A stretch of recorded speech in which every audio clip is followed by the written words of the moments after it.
To give a little background information on what had happened, this took place around 2014 when my dad was in the hospital due to kidney failure.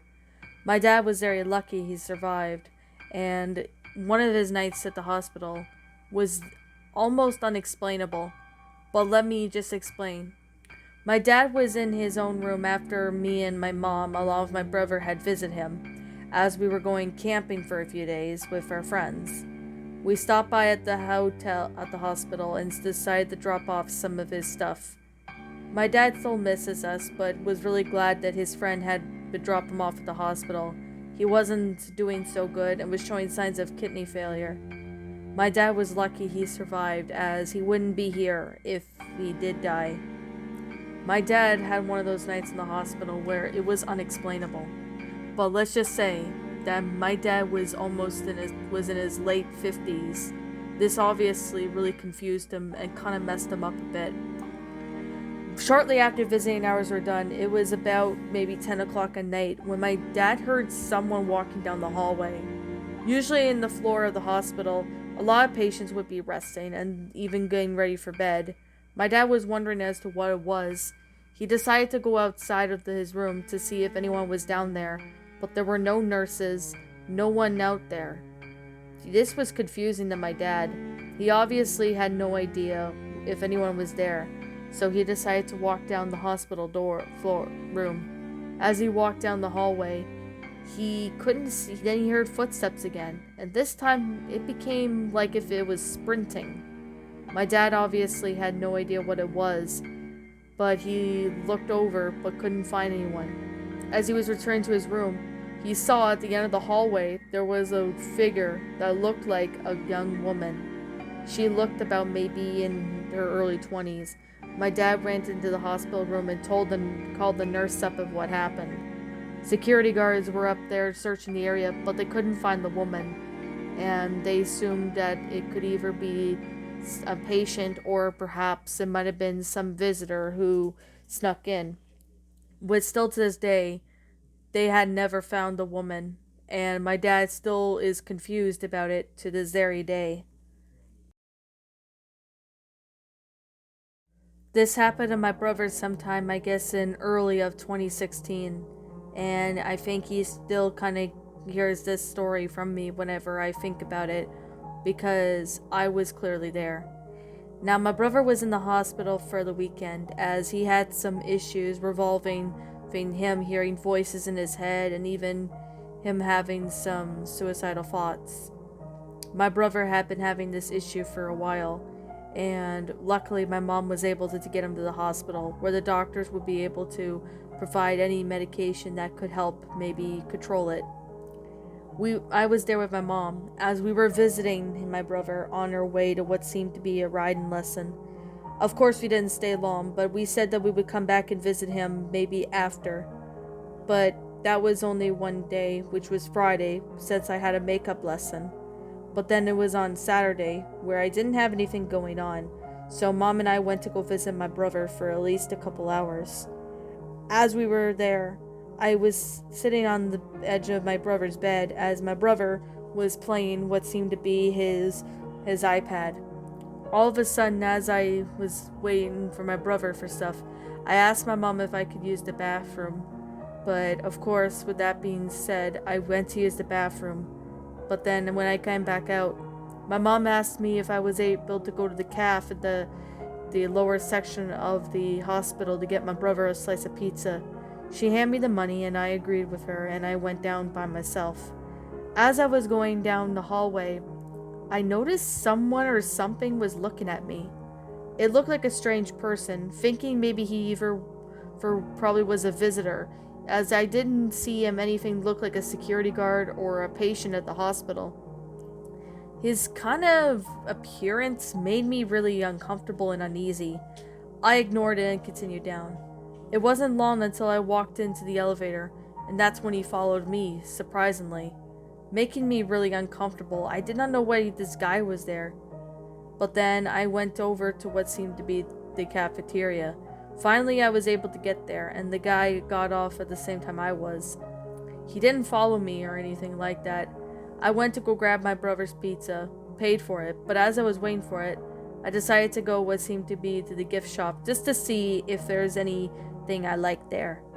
As I was walking down towards there, all of a sudden, that same man I saw grabbed me out of nowhere. He had what seemed to be a large knife and said, "If you don't come with me to the car, I won't hesitate to kill you right here and there." He screamed at me. Feeling threatened by my life, I nearly gulped. I started screaming and kicking him to beg him to let me go. He tried to draw the knife, but I was moving way too much for him to get the knife into my skin. I was lucky able to knock down the knife and kick him in the groin so hard that he screamed.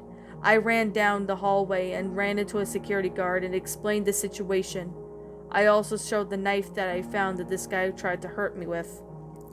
Of course, the security guard explored the area that I showed them where the man was. The man was hiding in the bathroom, and the police had came and arrested him. Of course, my mom asked me what took me so long, and the security guard escorted me back up to my brother's room. Apparently, the police and even the security guards had talked with me and my mom for what seemed to be an hour, and we found out something really freaky. That man had planned to try to kill some people in the hospital when no one was looking. If I didn't act quickly enough, I would not be here to this day, and I still wondered if my brother was in this situation. I probably would not have seen him if this were to happen to him. For a bit of background information, this actually happened to one of my friends when she was in the hospital due to what seemed to be a bladder infection, and I think this still messed her up a bit. Now, due to the time of this story, this was basically about 2015 when my friend, which we'll call her Vicky, was in the hospital due to bladder infection. A lot of her friends thought it was her appendix as she went to a party but felt a lot more pain. While she was in the hospital though, she still thinks this kind of messed her up a bit. As she was doing her usual thing at the party, she all of a sudden felt pain, which her parents had called the hospital, and she was rushed over there. While she was in the hospital though, she waited what seemed to be a while until she found out that she had a bladder infection. She ended up explaining to the doctor the best of her abilities of certain things that were close to the questions that she answered. While the doctor was talking to her mom, Vicky decided to walk around the hospital. As she walked what seemed to be a dimly lit room, she realized that some of the lights were turned off. It happened to be that the light bulbs went out, so she went through that hallway. Feeling a little dark and scared in this part, Vicky thought she could hear someone laughing. It sounded like what seemed to be a wicked witch, or at least a woman sounding like one. Vicky went back the way she came, but she never told anybody about this story. Now she barely remembers it. It's why it's short, but this kind of messed her up in her head a lot whenever she thinks about this story. This actually happened to what seemed to be a teacher of mine, which we'll call her Tanya.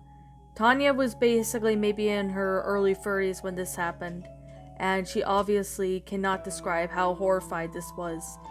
Her husband was in the emergency room, as he was in a car accident with her, caused by a drunk driver. As what seemed to be Tanya and her husband were rushed to the emergency room. Now, luckily there was no major injuries, but some of the minor injuries had required some stitches, so Tanya was in the hospital, but it turns out she had a concussion, which the doctors found out later as they were treating her wounds with stitches. Tanya had to stay a night at the emergency room. But as she was in the emergency room, she walked outside when she heard someone or something walking out in the middle of the night. She thought that she could hear maybe someone entering that, thinking it might have been her doctor or a nurse. She walked out though, but she saw no one there, and this kind of confused her. She looked around and outside the hospital, but it wasn't long when she found out that there was someone or something peeking out what seemed to be from the dumpster. Now, the dumpster, there was a car, looks like a black SUV, was parking not far from it, and they looked like around these 4 or 5 people near the dumpster. Tanya immediately ran back inside and told the people there, such as security guards, and the police were called. But fortunately enough, those people were able to get away, as there was no trace of anyone near that dumpster or the SUV. They're still on the run to this day, but of course Tanya had no idea why were these people there. But it wasn't long when she was released, which was the next day. But when she went to the emergency room just to have her stitches taken out, the guys were still there, and it was of course not 9 at night. Of course the hospital wouldn't be, emergency room wasn't open at the time, but they made that exception as Tanya had worked pretty much day and night shifts at times. But every time Tanya looks at the emergency room, she thinks about this story. If she ever went to that dumpster, chances are she would have been robbed, kidnapped, or something much worse.